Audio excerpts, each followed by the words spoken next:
Hi everyone, it's M&L Wade and we're here in our spare bedroom with our dog Winnie, and we're going to read you a story from our Upside Down book, Book 7. It's called First Impressions. In life, you only get one opportunity to introduce yourself to someone for the first time, and you should always try to make a good impression. Gordon, Paulo, and I learned this the hard way. It had been raining for 2 days straight, and we had both spent days at Gordon's house killing time waiting for the rain to stop so we could have some fun outside.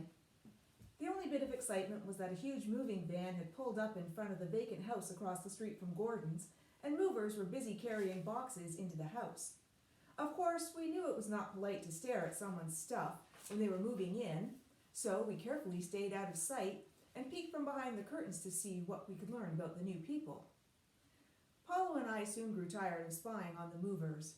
You could only watch workmen unload chairs and sofas and lamps for so long.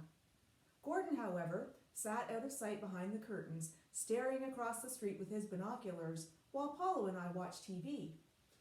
"Hey," said Gordon, "a car just pulled into the driveway. It must be the new people." Paul and I scrambled to the window just in time to see a man, a woman, a girl, and a dog get out of the car and dash through the rain into their new house. "Darn," sighed Gordon, tossing his binoculars onto the couch. "Well, that's a disappointment. Another girl on the street. Why can't any boys our age ever move into the neighborhood?" As Gordon continued to gripe about the new girl, the rain let up and finally stopped.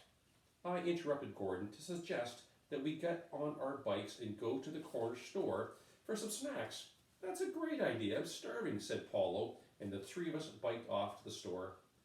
As we were heading back home, Gordon suddenly stopped and pointed up the street. "Look," he said, "I think that's the new girl who just moved in. Why don't we be neighborly and introduce ourselves?" Up ahead, I could see the new girl walking away from us toward her new house. She was carefully avoiding the puddles in the sidewalk.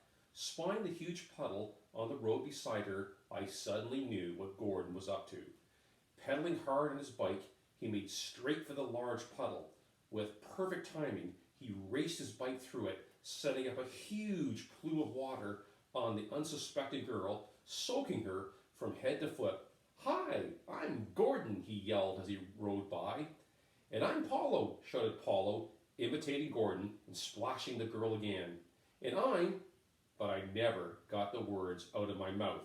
As my bike sent up a wall of water, the new girl startled me by jumping off the sidewalk and trying to tackle me off my bike.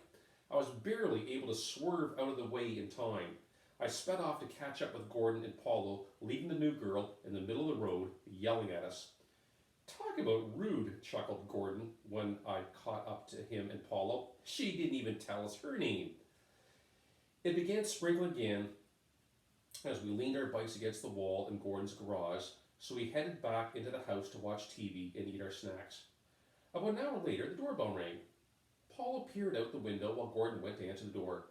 "It's the new girl," he hissed, and Paul and I crept close to listen.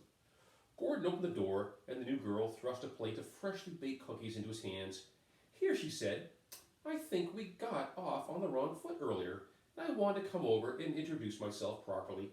After all, we are going to be neighbors. My name's Alex. I baked these for you guys." Thanks," mumbled Gordon, too surprised to say much else. "Oh, and one more thing," she said. "Here's a movie I made of my favorite TV shows. I thought you might enjoy it. I'm a big cartoon fan."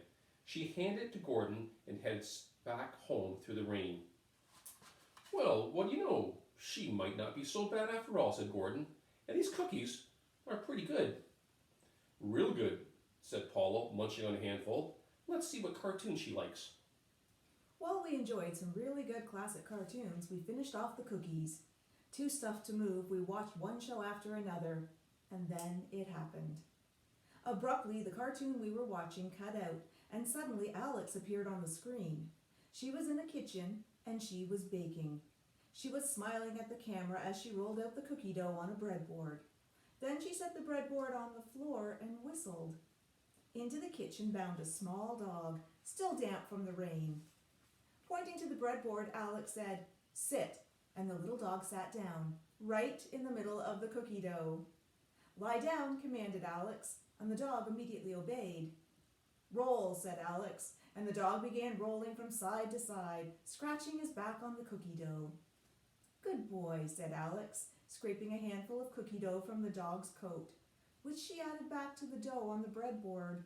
She then proceeded to cut neat circles from the dough with the cookie cutter, and, smiling at the camera again, she put the batch of cookies in the oven to bake.